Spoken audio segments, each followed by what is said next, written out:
0, 1. Let's get started. Hello and welcome to Beyond Top 10 Tennis. My name is Dr. Ashley Berge and I am your host. I am the author of 12 books, a CEO of 13 years, an elite performance coach of over 19 years, having worked with athletes throughout Europe, the United States to Australia. I am the world's leading scientist on coach and athlete performance, specifically behind how to develop a top 10 tennis ranking. My work includes everything from mitigating injuries to conditioning behaviors that set a player up long term for the long game towards a top 10 tennis ranking. I'm behind theories from the optimal performance theory, optimal behavior for optimal performance, the barrier breaker, the rule of transference to the golden rule.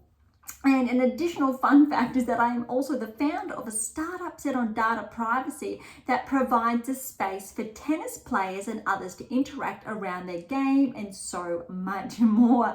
As has become custom, each episode we dive into the latest rankings and results on the WTA and ATP tours and deliver new data implications as shared in my latest release, How to Develop a Top 10 Tennis Ranking, with over 100 episodes now to date.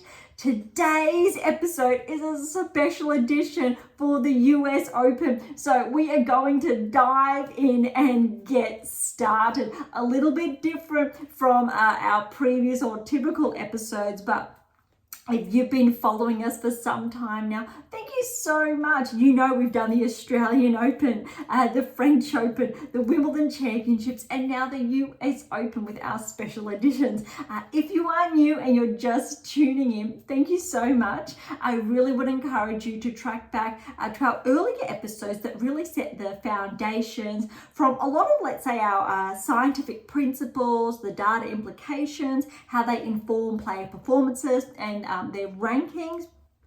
But also our special editions. I believe the French Open kicked off around episode 88. I think Wimbledon was around 100, and we got very lucky with that. But today's episode is 116, believe it or not, and it's the US Open. I can't promise I'm going to have that number on recall. It's very easy, I think, to remember that 88 and 100.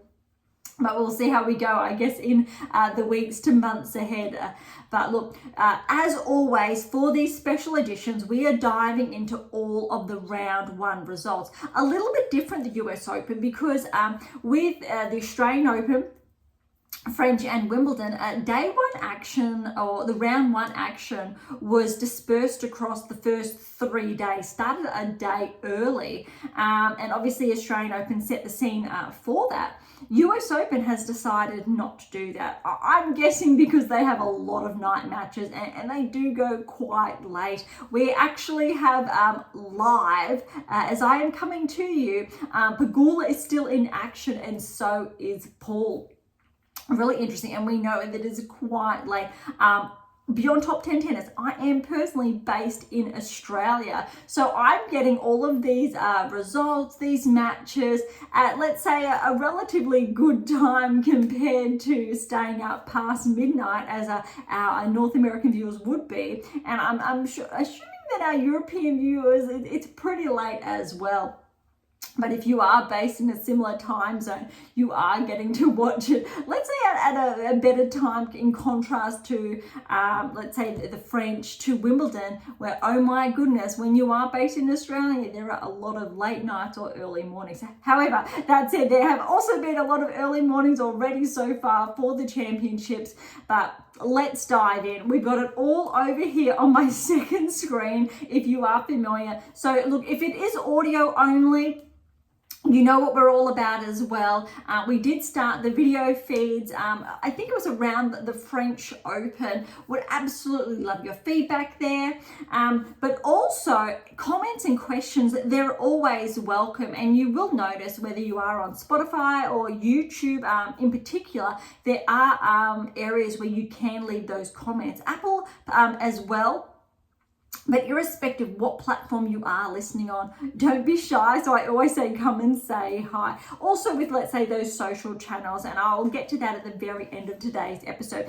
We're going to kick things off as typically with the WTA Tour before we cross over to the ATP Tour. There are no, let's say, ranking implications for our special editions, but specifically our results we're looking at. So first round today, but also since we've been tracking all players, essentially, if you're inside the top 100 or you've essentially made the round of 16 at any of the other Grand Slams, we've been tracking you more closely this season. And it's very important / noteworthy to know that we are going to look at that. So let's dive in. Again, we still have a couple of matches underway. Really important to note that, but we will try, I think, to cover all of them. I am sure by the end of today's episode, they will be done. Really interesting, and I will get to this later, is that Lulu Sun, I want to kick things off with, she did have to retire. We've had a couple of retirements, unfortunately, throughout day one.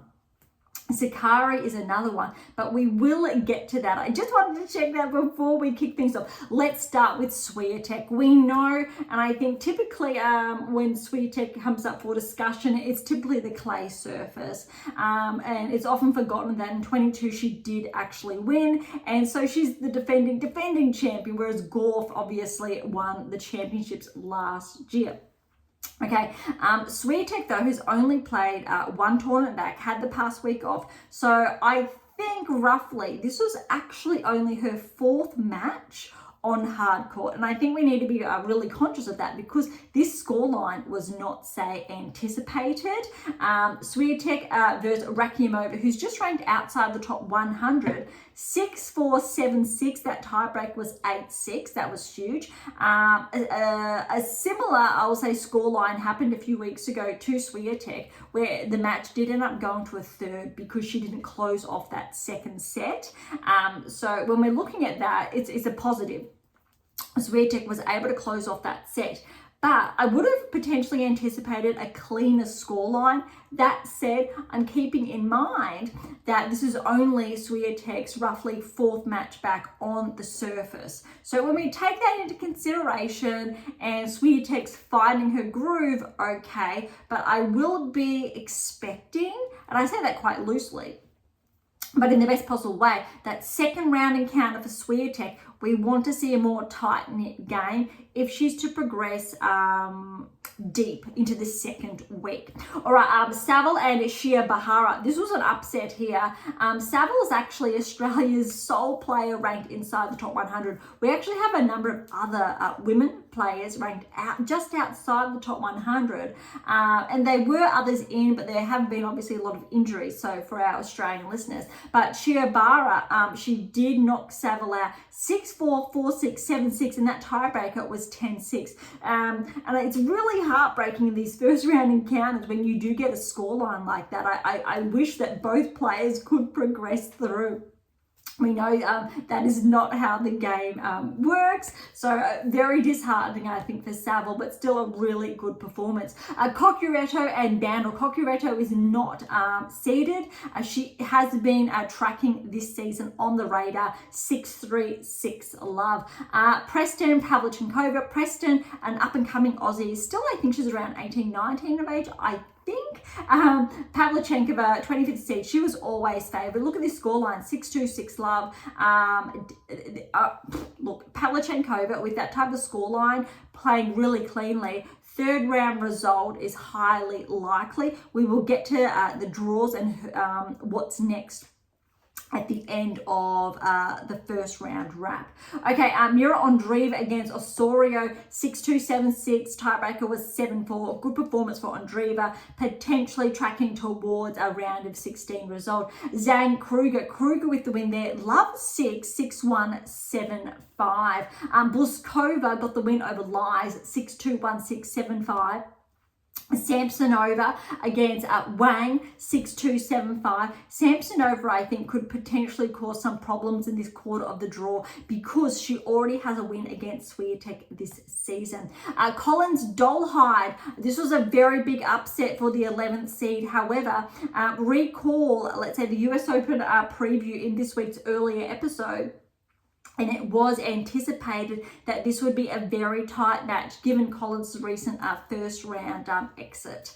So another first round exit, I do believe, I'm not sure if this is Collins' final tournament. I know it's her final Grand Slam with retiring this season, but maybe she will play tournaments after the US Open. Look, she is 11 in the world. She's had some stellar results this season. She's probably still in the running, in all fairness, for the WTA finals if she really picks up form in the next couple of weeks. But this is a very big hit, I think, falling at the first hurdle. But I think it's really important to showcase Collins has had an absolutely stellar season, probably up until Wimbledon. She still played solid tennis at the French. Really, I think the first half of the year, though, it really was her year on the hard court. If obviously Collins overcame Dolhide first round, as was potentially anticipated on paper, she could have had a deeper run. So a little bit upsetting, but we know Collins has had a huge career, and I think it's not often shared enough that she is a Grand Slam finalist. She came very close to winning, and she was not necessarily on the radar back then. This season, after the Australian Open, after Indian Wells, Miami, if Collins made the finals again, it wouldn't be that shocking. In her place, ironically, I guess you could say, is Paolini, whereas she built on the Australian Open. She's gone from strength to strength. We'll get to that later. All right, Buska Irani with a very good win here. She's ranked, well, she was ranked just inside the top 100, but she's had a couple of good wins lately. And how about this? 3-6, 6-love, 6-4. She's really winding back the clock. Irani, former top 10 player. She has been, I do believe, a former Grand Slam finalist, which again is often forgotten. A little bit older, obviously, than Collins in that respect, but it's great to see her still around playing some good tennis. She did pair with Paolini at the Olympics to perform very, very well. I believe I want to say gold, but it's actually been a fortnight now, so it could have been silver, but let's stick with the gold. Please correct me. Apologize if I have skewed that. All right, Schmidlova and Thorsen, again back to the Olympics. Schmidlova obviously had the bronze medal match against Swiatek. So she was anticipated maybe to progress. That obviously was not the case. So she did fall early here to Thorsen, 1-6, 7-6, 7-5 in that tie break, 6-2. Very close. And look at that first set, but it looks like Thorsen was able to hold on for that third, and it went for a little bit over an hour. Schneider and Podoroska. Podoroska's been tracking this season, but Schneider is absolutely on fire this season. It's really her first, I think, full-time season, first season full-time on tour after playing in the NCAA, which I've talked about in previous episodes, and why she's essentially been tracked to progress. I think at the beginning of the year, she was around 80 in the world, and she was earmarked to hit the top 20, which has obviously unfolded, which really, I think, underscores how exciting our predictive analytics are. Bulter, Sasnovich, really good for Bulter, I think, to get over that first hurdle. 5-7, 6-2, 6-1. I'm hoping for some good things from Bulter. We know she's capable of it. She's had a little bit of a regression lately, but I think if she gets past that first, second, third round, maybe, she could be a little bit dangerous. Bozes, Monteiro, and Martic. So Bozes, Monteiro, really good win here, 3-0. This one's a bit surprising. Raducanu and Kenin. Look, Raducanu won the US Open. I want to say it was 21. So we've had Raducanu, Swiatek, then Gorf.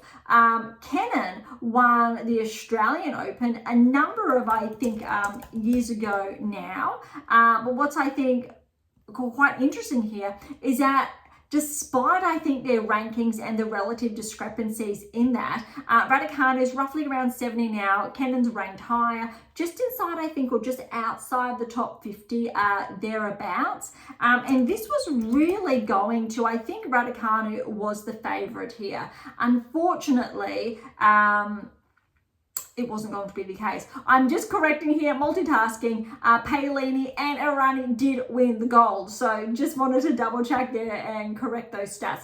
Okay, so Kenin, Raducanu, we both know both of these players have that sole Grand Slam on hard court surfaces. Kenin, Australian Open, Raducanu, US Open. Number of seasons ago, obviously Kenin did win hers prior to Raducanu. That said, they both won their slams at an earlier age. Yes, Raducanu was a little bit younger than Kenin. Kenin has subsequently regressed the last couple of years. Raducanu also with a lot of injuries, surgery, etc. I do have a lot I've written about, and my latest, not my latest release, the one that will hopefully come out end of year, really touches on why. I was actually just fine-tuning it only yesterday, this section that touches on why players from the likes of Kenin to Raducanu do regress when they do have those rapid-fire results, and why the injuries do I guess reveal themselves. Look, 6-1, 3-6, 6-4 to Kenin. Well done to Raducanu taking that second set. Very close, I think, in that third set, but Kenin really ran away with it in that first set. Pegula and Rogers, they are currently in action as we speak. It is 4-3 Pegula. It is on serve. We do know this is Shelby's last Grand Slam. She did announce prior to the US that she was retiring. Obviously hasn't achieved, let's say, the same level of success, for example, as Collins, who is retiring, but she has caused some problems for some top players over the years. So that's noteworthy. It would be very surprising, I think, if Rogers did get through here. That said, Pegula doesn't have a consistent, stellar Grand Slam record. But as I said in our previous episode, Pegula definitely has to be, she's up there to potentially make the quarters and cause some damage in her half if she does progress, let's say, to that stage.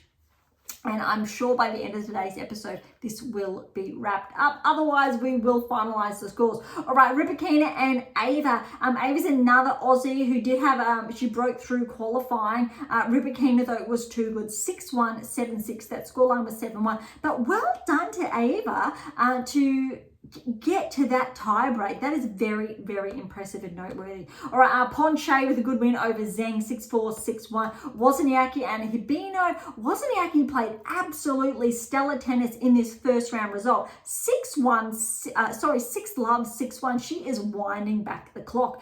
If I think Wozniacki continues to play at that level of play, she essentially has an upcoming third round encounter with Rybakina, and that will be one to watch. Zarazua has upset Garcia, 28 seed. Remember, I believe Garcia won the WTA finals a couple of seasons ago. She was top 10, but look, Zarazua 6-1, 6-4. That's a huge win for Zarazua. She has been showing up this season, hasn't really been tracking as much as other players, but this is not that shocking when we really look at, let's say, the results that Garcia has had this season. A slight rankings regression. Zarazua, a slight rankings progression. Haddad Maia just scraped through against Evanescence, 4-6, 6-love, 6-2, and she's coming up that runner-up result from last week. She's played a lot of tennis, but that's a lot. Having a 3-set first round, I don't know if that's too much for her load that she's had in the past fortnight now, but let's see if it's helping her find form that had her, I believe Haddad did get inside the top 10 or just almost briefly, and maybe she's able to replicate that level of performance to progress closer, let's say towards inside the top 15 if she has a good run here. Sorabes Tormo over Noel, 1-3. Bonda over Pera. That's a good win for Bonda. 6-3, 3-6, 6-3. Davis, Kalinskaya with a very good win, 2-2. Kalinskaya, I think, is going to be a little bit dangerous for the US Open. Remember, she progressed past the round of 16 at the Australian Open. I'm not going to be surprised if Kalinskaya makes a surprise quarterfinal appearance. We will have a look at the draw later, because as I think the players progress, we're really going to have a look at, let's say, the matchups of who's playing who. Some players are going to have a very easy draw to walk through because we have a number of upsets already in the top 10 seeds, or let's say top 15. Other players is going to be a little bit more tricky. Ostapenko, Osaka. This was huge. Osaka with the win over Ostapenko, 3-2. Granted, Collins is 11 and Ostapenko is 10 in the rankings as we speak. Because both of them have had first round exits, they're probably going to maintain those rankings. However, another top 10 player did have a first round exit, which we will get to shortly. But Osaka with that win, that's huge. But next, she will play the winner of Makova and Volnyet, and Makova had a very good win, 6-3, 7-5. Makova, remember, she's only been back since roughly the French Open. She hasn't had that many matches under her belt, but enough. She has been playing some tennis, some good tennis. She progressed, I believe, to at least one final there, but maybe not at that level that Osaka can play on the hard courts, but it's going to be very, very tight, this match. I would say if Osaka can get past Makova in the second round, potentially she will make the round of 16, which will be huge for her ranking. And I think also if Osaka gets to the round of 16, anything's possible. All right, Lipchenko and Fruhvirtova. This was a little bit upsetting for Fruhvirtova. She's having to retire when Lipchenko was just up 2-1 so early on, which is very heartbreaking to see in the first rounds of a Grand Slam. Potapova has upset Fernandez. Fernandez was playing really good, and remember, she was the finalist where Raducanu got the win over Fernandez a couple of years ago at the US Open.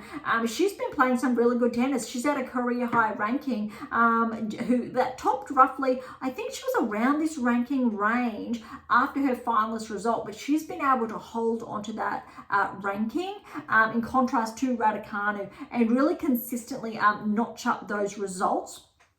Whereas Raducanu, for example, has not been able to. Yes, she's been sidelined with those injuries, but in between when she hasn't been injured, we're talking about Fernandez has been able to maintain, let's say, that level of performance. And she really was favoured here. So Potapova with a very big upset. Putintseva over Noskova. This is an upset. 7-6, 6-4. That first set tiebreak was 7-3. Look, on paper, Putintseva is the 30th seed, but if the seeds had been done at the beginning of this week when the new rankings came out, Noskova would have been seeded, I think, around 25, 26 because of her recent title. She won that title last week. Really, really important to underscore that, her maiden title. Potentially, though, and I did touch on this, too much tennis in a short period of time, and when you're not used to that, whereas we understand that if you're ranked inside the top 20, top 10, you are used to going deep in tournaments consistently, week in, week out, and you have to be very careful of that scheduling.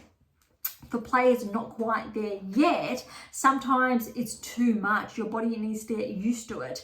And I think potentially this could have happened to Noskova. But look, it's a very tight scoreline in all fairness. Potentially only the one service break there. So well done to Putintseva.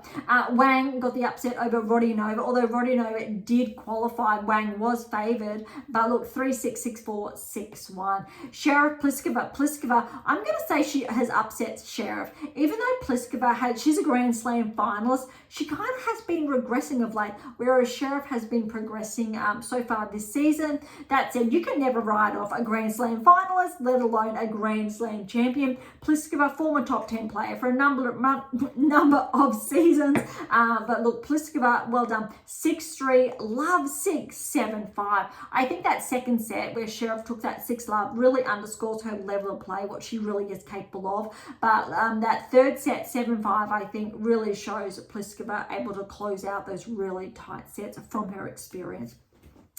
Now, this match just wrapped up. This was one of the favorite first round encounters to watch. Paolini Andreescu. Andreescu won the US Open a couple of years ago as a teenager. This was always going to be incredibly tough. It could have gone either way. Irrespective that Paolini is the 5th seed, Andreescu, not only has she won, she's been tracking, not just in the rankings, but you've been able to see her level of play progress since she's been back. And she's only been back on tour for the last couple of months, a little bit before Makova came back, and Andreescu has been playing some really good tennis, so this was tough. But look, well done to Paolini getting over the line. 7-6, 6-2, 6-4. I believe Paolini was down around 5-3 in that first set. Down a break, she clawed her way back. But look, that tie-break score was 7-5. But well done. That was very, very close. I'm looking forward to seeing how Paolini plays in the upcoming rounds. But look, she's a very tough match next against Pliskova. Krejcikova and Bazios Riviera are 7-6, 6-2 to Krejcikova, 7-3 in that tiebreak. Very tight, but how I think Krejcikova's draw has played out or is playing out, she should be able to make it through to the 3rd round, potentially the round of 16, without too many hiccups, but there may be hiccup in Badosa if she progresses as well. Rus with the E over Grabner 2-4. Townsend, good win over Trevisan 6-2, 7-5. Badosa, good first round win over Gulbik. Got to remember, I think it was this time last year, Badosa wasn't even back in action or wasn't on court, or she was really not playing. I want to say she was not playing. If she was, her results were not, let's say, at this level. She's had a stellar season. Since she's been able to pick those results back up and get one match after another, and it's really about that, getting enough matches under your belt. Yes, I am. I'm having a look at the match as it is unfolding live as well. But look, Badosa is a dark horse. I've shared this, but Townsend is also coming off a really good, let's say, last couple of weeks. And look, Badosa and Townsend, it's going to be a very good match, though I really am going to favour Badosa there if she continues playing at that newfound level. Azarenka, good win over Strata Bodestiva. Apologies, as always, for the mispronunciation. But look, 3-6, 6-1, 6-1. First set, a little bit tight there, but well done to Azarenka. Burrell has upset Stevens. That was, I think, really huge. Stevens got that first set 6-love, and Burrell came back and won the next 2 sets 7-5, 7-5. Really disheartening. Also, you got to remember that Stevens won the US Open again a couple of seasons ago. And so we've got multiple first round exits from former Grand Slam champions. But well done to Burrell, who will face Azarenka next. Parry with the win over Wang, 7-6, 7-6. Oh, wow. Those tie breaks were 7-2, 7-5. That's a huge performance from Parry. But wow, that was X-Wang, because she will play Y-Wang in the second round. Wang got the win over Sakkari. Look, Wang took that first set 6-2 over Sakkari, which is potentially the biggest upset on the women's side after obviously Collins.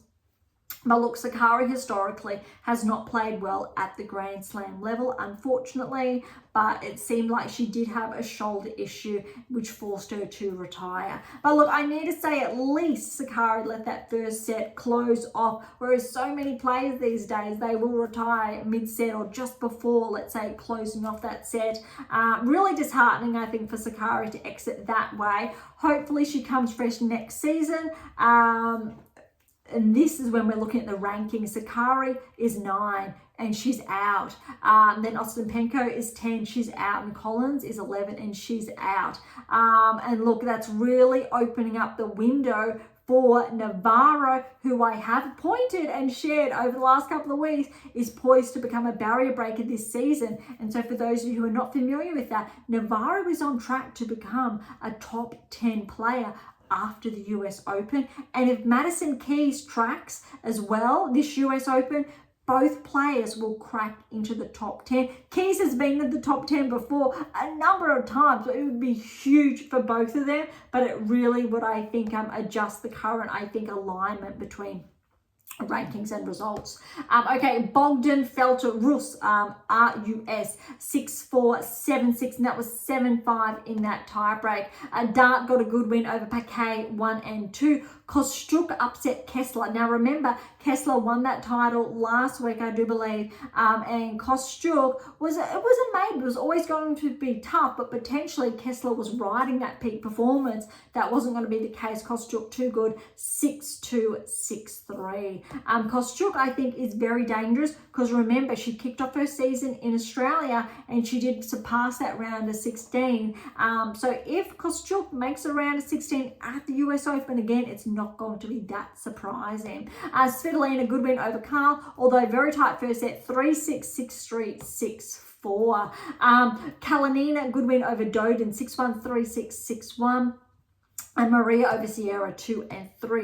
Gorf Gracheva, this was really good. 6-2, 6-love to Gorf. You would have heard what I said in our previous episode that because of Gorf's latest results, she's not favoured to progress. However, it could work in Gorf's favour because she hasn't had that many match wins under her belt in contrast to some other players. She's had more time to rest, and potentially it has come at the right time to peak. We will find out in I think the next couple of rounds, and I think Gorf has one of, let's say, the easier quarters than other players. Zheng, very good win over Anisimova. Look at this scoreline, 4-6, 6-4, 6-2. And again, you would have heard me say that potentially Anisimova was going to upset here, and it looked like that. First set, halfway through that second set, that was going to be the case. But Zheng found that, I will say, that top 10 level of play that made her an Australian Open finalist and obviously gold medalist. But especially when we're looking at that hard court surface, well done to Zheng. And I did say if Zheng was able to get past Anisimova that first hurdle, that she is favoured then to progress through to the quarterfinals, which we have obviously not seen her do since this time last year, but also then obviously Australian Open. But we've seen a huge lull between the Australian Open and the Olympics, which was obviously not anticipated because of that. But because of that new peak performance, we can potentially anticipate a progression, and it's going to be very key for Zheng to hold onto her top 10 ranking. Erica Andreeva got a good first round win over Yuan, 6-3, 7-6, 9-7 in that tiebreak. I believe that could be Erica Andreeva's first or second, I'm not too sure, first round win at the Grand Slam level. Very exciting for Erica. Uchijima over Korpash, 3-6, 6-3, 6-4. Naimna over Yastremska, 6-4, 6-7, and that was 3-7, 6-4. That's an upset. That said, Yastremska did progress past. I believe she made it to the quarterfinals, maybe semi-finals of the Australian Open this year. But unlike Kostyuk, her results have not been as consistent. So that's why, yes, she's seeded 32. She was just inside the top 30, but her performance has been regressing and her ranking slowly catching up to that. Vekic is a very good win over Birrell, who is a Gold Coast local, but look, 4-4. I did share last episode, a little story there. But good to see Vekic playing some good tennis on the hard court. With that first round win, she should be able to have a smooth run through to the third round if she maintains that level of play. Minina has upset French, 5-5. Stearns over Serenko, 6-1, 7-5. Kazakina, good first round win over Christian, 6-2 and 6-4. Keys, good win over Siniakova, 4-1. Joint is an Aussie, but technically she's based or was based in the US, and she is going to start playing college tennis, whether it's this year or next season at Texas University, I believe. So US, Aussie, I'm not too sure if we are claiming her or not from that perspective, but we do have a lot of players from time that do defect from one country to the next. But still a very good win. I believe Joint is still a teenager. I think she's 19 years of age. But look, 6-4, 7-5 over Seidman. That's a really good win. And I believe she also did qualify. Tomljanovic, great to see her back. Tomljanovic, remember, she was responsible for Serena's last match at the US Open. She's had a lot of injuries of late, or she's had been recovering from that. I believe Tomljanovic, she used to once upon a time be ranked inside the top 30, ranking high, I think around the 35 mark. She hasn't been able to, I think, reach that level of play in the last, I would say, couple of years, but we know she still can be dangerous when she's on her game. So very good win over Lee, 4-4. She will play Mertens next, the 33rd seed, who got a very good win over Kudermetova, 3-6, 6-4, 6-3. Alexandrova, the 29th seed, good win over Tomova, 6-7, 4-6, 6-love, 7-5. That's a very, very interesting scoreline. I guess that first set tiebreak took a lot out of Tomova. Alexandrova came back with a bang in that second set. Tomova found her groove again in that third set. So well done, I think, for Alexandrova to keep that level of play, but also for Tomova to come back. Lynette's been upset by Jovic, 4-3. Jovic, well done to her. She will play Alexandrova next. Bronzetti and Sun. So Sun obviously was favoured here, but again, as I shared at the very beginning of today's episode, Sun did have to retire, so 6-3 there to Bronzetti. And to wrap up the first round matches is Sabalenka and Hon. Hon did qualify, another Aussie. We had a lot of Aussies this US Open qualify, which was sensational, but unfortunately we've had a lot of them, if not all of them, I believe, fall at that first hurdle other than join. So then Sabalenka, good win over Hon, 3-3. Sabalenka plays some, I'll say, some relatively clean tennis, which is good to see. Not that surprising though, but Sabalenka, look, she's incredibly favoured, I think, on her side, at least to make the semi-finals at the very least, I would say. It's going to take a lot to upset her. We will now get to the draw, okay, but I will give you an update shortly on the Pegula and Rogers match. It is still going. Pegula has got that first set 6-4 and she's up 2-love now in the second set. Okay, looking at the women's draw before we head on over to the men's results, what we're looking at potentially now, with Pavlyuchenkova going through, potentially Swiatek will face her in the third round if they both get through. And then also we're looking at Andreeva and Samsonova third round. So a potential, let's say, lineup between Samsonova and Swiatek in the round of 16. And again, Samsonova is that player who has already beaten Swiatek this season, which we know there are not that many to that list. Since Collins has been upset, that opens up the draw for Pegula primarily. So if Pegula does get through to this match, her biggest, I think, I will say, competitor or problem, look, she will have to play Kenin next, who obviously, again, if she does get the win over Rogers, and that's going to be tough because Kenin played some really good tennis. Let's say Pegula does get through, she will then look to face Swiatek in the quarterfinals, but up to that, Schneider is probably the biggest hurdle, but she will have to face Samsonova in the third round. I'm sure you could favour Schneider there, but then potentially, Schneider will have to play Dolhide third round. So Schneider and Pegula, but Bulter's also in that quarter. So if Bulter does play well, Katie may have to play Pegula third round. There's a lot of, I think, different scenarios there, but as far as rankings is concerned,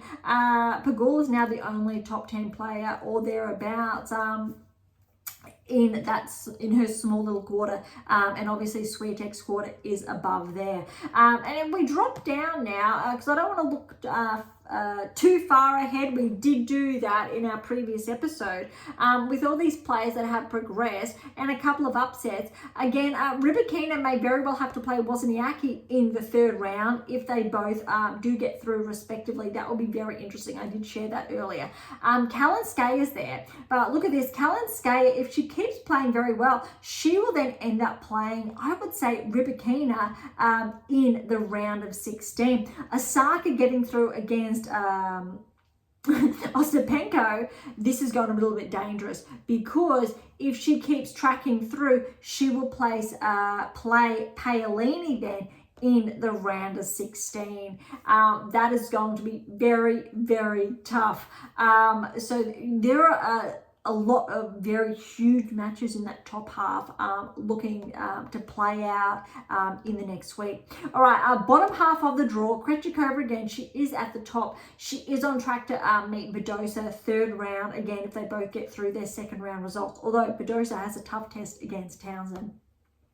I will favour Badosa though potentially in that encounter with different surfaces. Krejcikova stronger, I would argue, obviously on grass, being obviously now the Wimbledon champion, but also on clay with that title at Roland Garros. Navarro is still there, and she's on track then to play Kostyuk third round, which is going to be a blockbuster. They are on track then, the winner of that, to make the round of 16, who will then play Gauff. Svitolina and Gauff are looking at a third round encounter. Huge. Unfortunately, because Svitolina's ranking regressed after Wimbledon, but she should be ranked inside the top 20. So that's just how the draw does play out. Zheng, how she's going, she's on track. She doesn't really have that many, I will say, dangers there. Yastremska, with the 32nd seed, she's out. They would have faced in the third round. So Zheng now will not face a seeded player until the round of 16, and it's really opened up because of that. Zheng has one of the easier quarters of the draw. So after the round of 16, potentially will play Kasatkina, and if she does get through quarterfinals, that's where Sabalenka potentially. Sabalenka as well, likewise, has one of the easier quarters of the draw. That said, Keys is there. So Keys should face Sabalenka in the round of 16, but obviously too soon to tell, but Sabalenka's draw really has opened up, other than obviously Keys then round of 16, and who knows what will happen there. Okay, I will leave the draw there. There's so much I think to dig into, but let's leave that for after day 2 and onwards, or the second round onwards. Let's head on over now to the men's matches and round that up. Okay, top half obviously played out today. In action as well as we speak. Paul is in action. Tommy Paul and Sonego. Sonego, remember, got his first title last week, and Paul just snagged the first set. So yes, it is live as well. Top half will start with Sinner was in action, and his first round match was very, very tight. He did get the win over McDonald, 2-6, 6-2, 6-1, 6-2. A little bit tight, but that said, we also know Alcaraz in his match, he did lose a set as well. So I'll say they're relatively on par. He will play Michelson next. He got a good win over Spirizzi. Again, apologies for the mispronunciation, but 6-1, 7-5, 6-3 there. That's a tough one, having McDonald and Michelson back to back, but I think obviously Sinner is going to be favoured. Wawrinka has fallen to Bellucci. A little bit upsetting there. We'd love seeing Stan doing well, but well done to Bellucci. 6-4, 7-6, 7-5, 6-3. O'Connell, the Aussie, has upset Jarry, the 26th seed. 6-4, 6-3, 4-6, 6-3. Well done to O'Connell there. Phil's got a very good win over Tien. Phil's now is seeded because he's had a very good year. 6-4, 3-6, 6-1, 6-2. Well done to Phils. I think he is a somewhat dark horse. He should be able to progress to the third round. Diallo over Munar, 6-4, 3-6, 6-3, 7-5. Purcell and Vukic. Purcell with the win over Vukic, 7-5, 6-4, 6-3. Great to see Purcell playing some good tennis. We know he's won a Grand Slam in doubles, but really, really good win for singles. Purcell has been coming up the ranking. Paul Sonego, I've just touched on. They are currently in action. And Pegula's score against Rogers, an update, she's now 3-love. This is probably the biggest upset on the men's side. First round results. Tsitsipas, Tanasi, so Kokkinakis, I did share that potentially it was going to go to 5, and Tanasi could have a very good upset here. We know what he's capable of if he stays healthy. Check this out. 7-6, 7-5, 4-6, 6-3, 7-5. It was huge. It was absolutely tight. There was hardly a break of serve there, but Tanasi, he played some really solid tennis. Well done to him. He will play Borges next, and Tanasi really has an open draw. We will get to that later. With this opening up, that potentially Kokkinakis could have his best Grand Slam result. If he stays healthy and he plays good, he could very well make the round of 16 because we've had seeds fall. Borges over Korea 2-4-1. School Kate, another Aussie, having a breakthrough, I think, first round result over Daniel 4-6, 4-6, 6-4. 7-6, 8-6, 6-4. So he's come back, the Aussie, from 2 sets down for a good win. That match was at 3 hours and 50 minutes, although it does not break another match we will get to later, which set US Open records for the longest match ever on record. But School K, well done. He has not been tracking in any way, shape or form this season, ranked outside the top 100. So well done to him to have that breakthrough result. Unlike, I think, the women's side, unfortunately, I think we haven't had any players progress other than the one. The men's side, we are seeing some really good players progress. Again, I am giving a little bit of a shout out to the Aussies being based in Australia. All right, Agor Elisame, 19th seed, he was favoured over Menzies, but Menzies has upset Felix 2-4-2, and that's why this draw is opening up for both of those Aussies. Duckworth did fall to Kaboli, the 31st seed, 6-1, 4-6, 6-4, 6-4. And look at this match. Berge's got the win over Kotov. It is just wrapped up over 4 hours, 6-2, 4-6, 6-2, 3-6, 7-6, and that was 10-7 in that tie break. That's absolutely huge. That was still going as we're coming live. It's just wrapped up, so that's very significant there. Well done to Bergs. Let's see how he goes against Kaboli next round, but I'm sure that took a lot out of him. Marazan over Medvedev, 2-6, 6-1, 3-6, 6-1, 6-4. Another 5-setter there. But in contrast, a little bit over 3 hours. Medvedev, good win over Lakovic, 6-3, 3-6, 6-3, 6-1. Yes, Medvedev did drop that second set, but look, we've seen Sinner drop that a set, and we've seen Alcaraz as well. Alcaraz now against 2, 6-2, 4-6, 6-3, 6-1. 2's an Aussie. Well done to him taking a set off Alcaraz, but Alcaraz played some really clean tennis, especially I'll say in the later half of that third and final set, but also in the first. 2 found his groove in that second set, but Alcaraz was too good. It's too early to tell who's playing better tennis, but we will be able to see that, I think, closer as we track from third round through to the round of 16 onwards. Shapovalov was favoured to upset Van de Zandschulp, but unfortunately Van de Zandschulp got a very good win over Shapovalov. Shapovalov, former top 10 player, he's trying to claw his way back in the rankings. But look, 6-4, 7-5, 6-4. Well done to Van de Zandschulp. Diaz Acosta, good win over Gaston, 1-4-2. Draper over Zhang, 3-0 and then 4-love. So Zhang unfortunately did have to retire 4-love down in that third set. Taboli, the 22nd seed, has been upset by Goffin. Well done to Goffin, another former top 10 player. 7-6, 6-1, 7-5. That tiebreak was 9-7. Very, very tight, but well done to Goffin. That's exceptional. Manorino over Coric, 5-2 and 3. Macaque over Fognini, 7-5, 6-1, 6-3. Quarter, the 16th seed, good win over Mote, 7-6, 7-3, 6-1, 6-love. Very good performance from Quarter there, who will play Macaque in the second round. Despite Macaque not being seeded, I think that's going to be a very interesting match. Quarter, although, is favoured. I'm not going to be shocked if Macaque does get an upset, because Macaque has started to track this season. Demonor, a good match over Garon, and Garon has won a title this season, even though he's not seeded.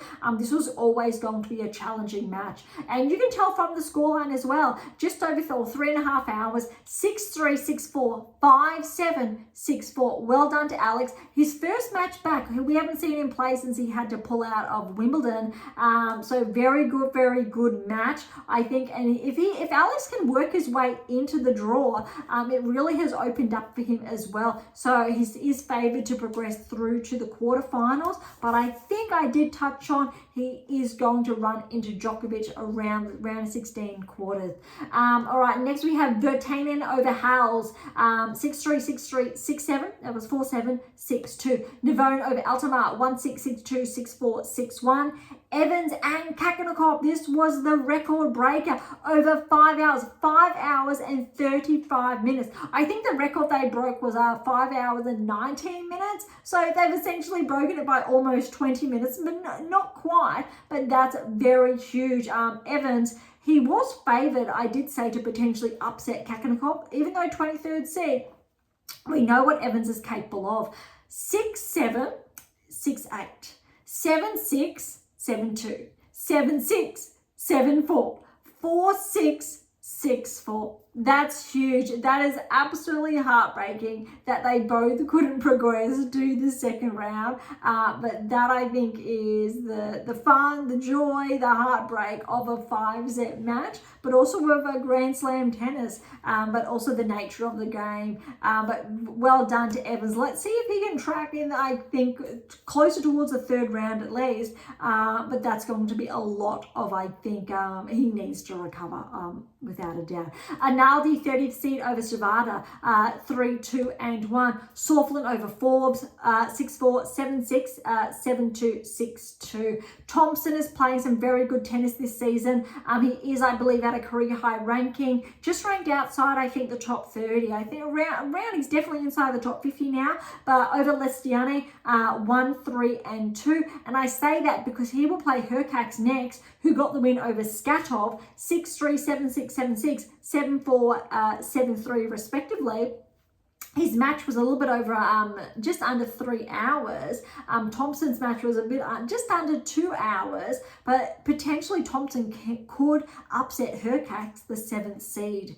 That's going to be one to watch. Ruud over Boo. Ruud is the 8th seed, but 7-6, 7-2, 6-2, 6-2. Let's see how Ruud tracks. He has Monfils next, and Monfils had a match over Schwartzman. Schwartzman, former top 10 player as well. He's made, I believe, the semi-finals, I think, at the US Open or other Grand Slams as well. But it is his last season on tour, his last Grand Slam. I believe he's finishing up in February in Buenos Aires, but his last Grand Slam nonetheless. So well done to Monfils. Schwartzman, though, he's had a stellar career, especially, I think, in an era when his style really, I think, challenged some of the best players in the world, and also in contrast to, as far as height is concerned, a lot of similarities with Chang, I would argue, in what he was able to accomplish in his given era.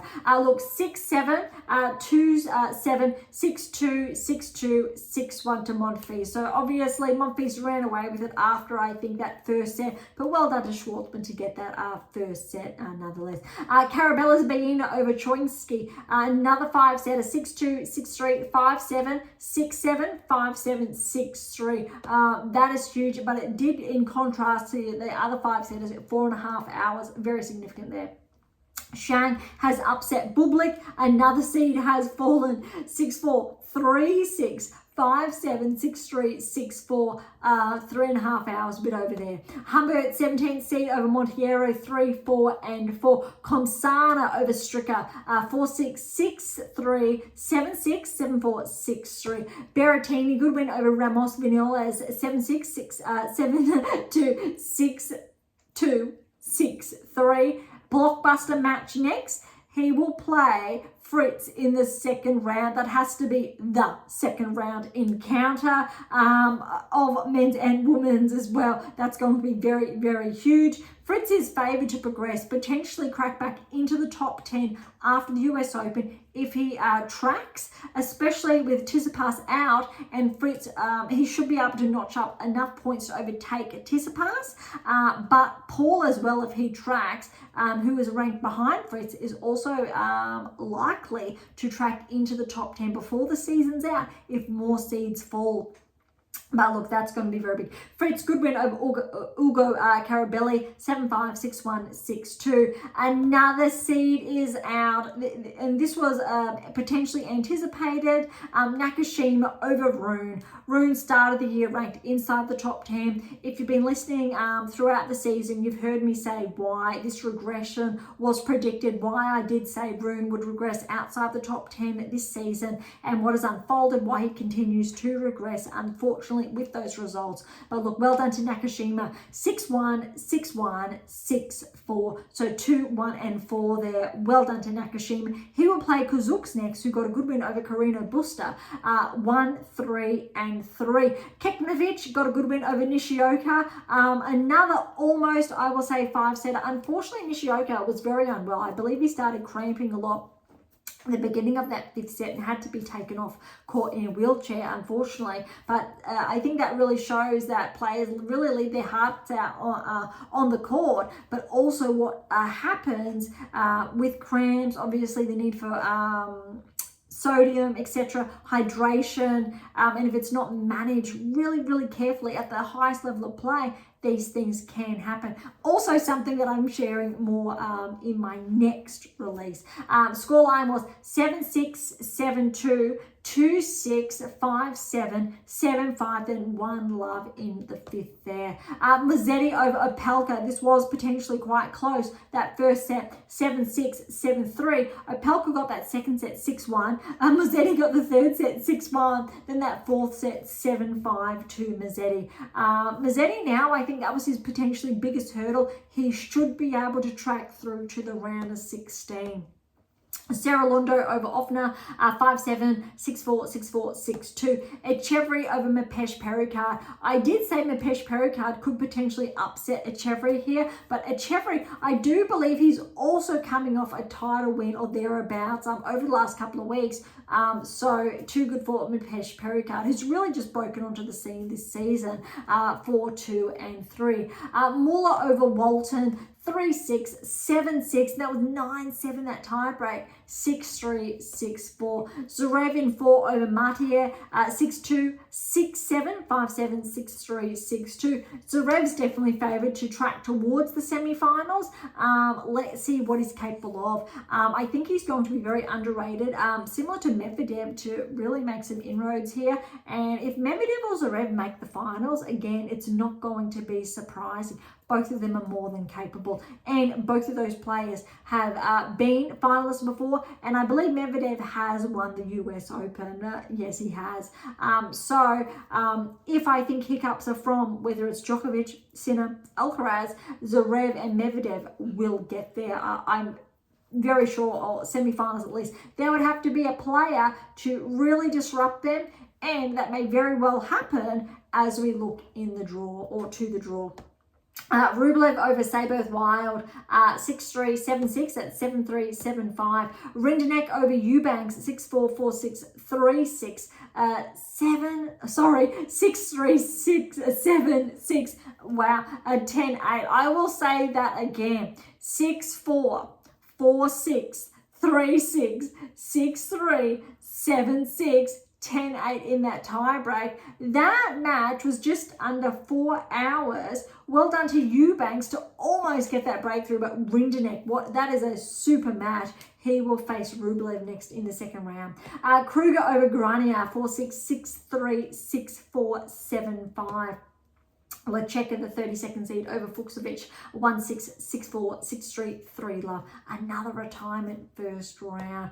Baez, 21st seed, over Daderi, 6-4, 6-7, 3-7, 6-love, 7-6, 6-4. So we know Baez, wow, what a stellar third set to take that 6-love after losing that, the tie break in the second. But that's really good tennis. But well done to Daderi to get so close in the fourth set. Very tight there. Greekensport over Nagal in 3. 6-1, 6-3, 7-6, 8-6, that tie break there. Rink Hijakta, another Aussie through to the second round over Davidovich Fokina, and Rinky Hijakta has been tracking this season 7-6, 7-1, 3-6, 6-4, 6-3. He will play Dimitrov next, and that will be very interesting to see that result. Dimitrov with a win over Jakic, 3, 4, and 2. Shelton over Thiem, 4, 2, and 2. We know this is Thiem's last Grand Slam. Too many players in their last, I think, Grand Slams with the US Open. But I think, look, Shelton played some really clean tennis, which is really great to see. Thiem almost had, I think that first set was very close, but Shelton was too good. 6, 4, 2, and 2.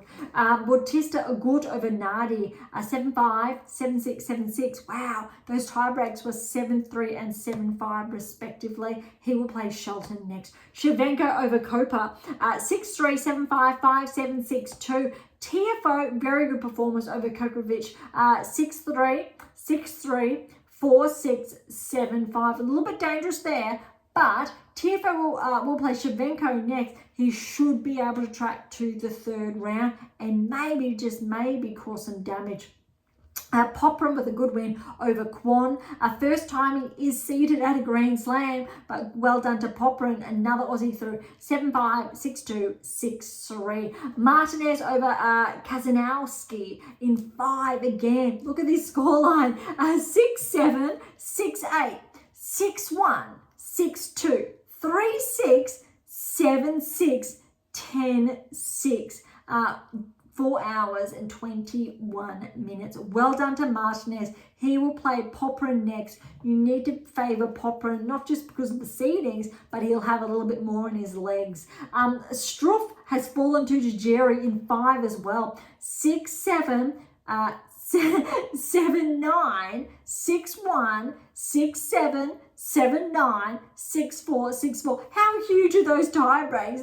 That's very, very substantial. But well done to Tajiri then. He obviously had just a little bit more in him than Struff in that 5th set to close that out, but also to run it home, I think, being down 2-1 to win obviously the 4th and 5th. He will play Djokovic next. Djokovic, very clean first round over Elbow, 2, 2, and 4. He is the only, I think, player inside the top 4 or 5 that I've just touched on not to lose a set first round. I think Djokovic could be quite dangerous now at US Open. We have not seen him win a title all season. He did claim gold, and just maybe he may get the US Open.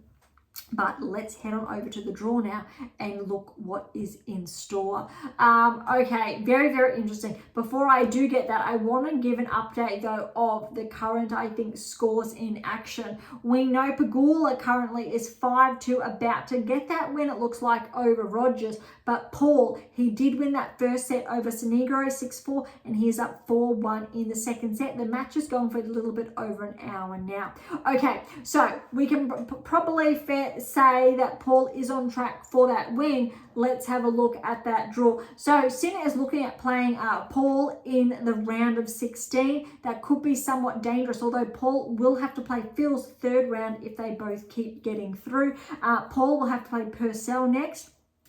Could be a little bit tricky. Now, who in Sinner's quarter is also Kokkinakis, and this is the section that's opened up because Tsitsipas is out, which really opens it up for Medvedev. So Medvedev, this is his little, I will say, quarter, but Medvedev really has a relatively smooth run through to the quarterfinals, where then he potentially will face, I'll say, the winner of Sinner and Paul. Kokkinakis, though, because he's got that win over Tsitsipas, Kokkinakis could very well track to the round of 16, play another Aussie in the third round, potentially get that win with the experience he has under his belt, make the round of 16, where he will have to play then. Round of 16, he will track potentially Medvedev. Really big opportunity there, I think, for Tanasi to get through, which would be a really good breakthrough and help his ranking.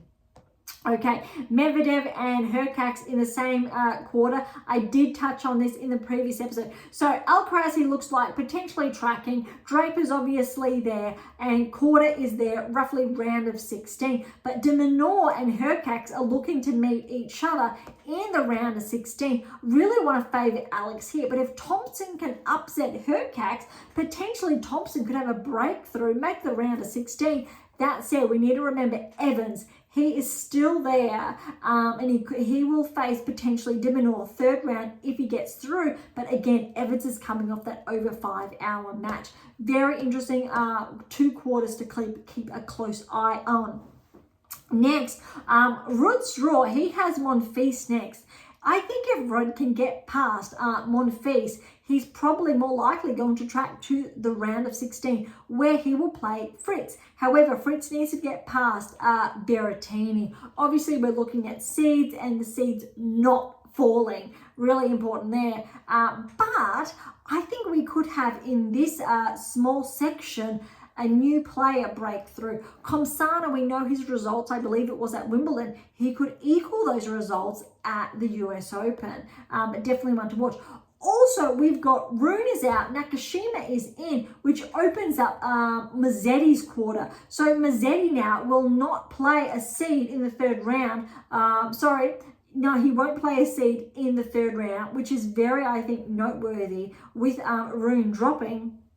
But Zverev then, I think, is on the hunt in the round of 16. And so for that section, Mazzetti may very well get through now and place Zverev in the round of 16. And that's not going to be surprising if those two do match up. And I'm not too sure. I'm going to favour Zverev, but Mazzetti, we've seen what he's capable of, especially at the Olympics, French Open and Wimbledon. So he could have a huge US Open.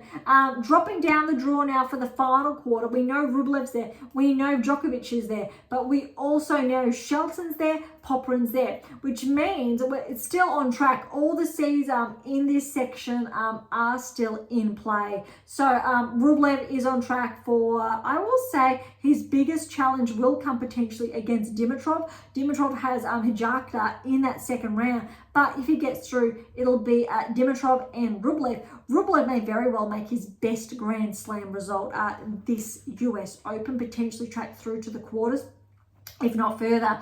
But we've got Shelton. Shelton's on track to face Tiafoe in the third round, which is going to be absolutely huge. Popyrin's on track to meet Djokovic third round if they both do get through, which is going to be some very, very exciting tennis. Okay, score updates. We've almost got, as we wrapped up the men's side and the women's side, Paul's up 5-1 now in the second set. Let's say Paul does get their win over Sonego. It was a tough one because Sonego's coming off that title win. Pegula has just got that win over Rogers. 4-3, just to clean up, I think. The rest of, I think, the round one draws or first round results. And Paul obviously now 5-2 second set.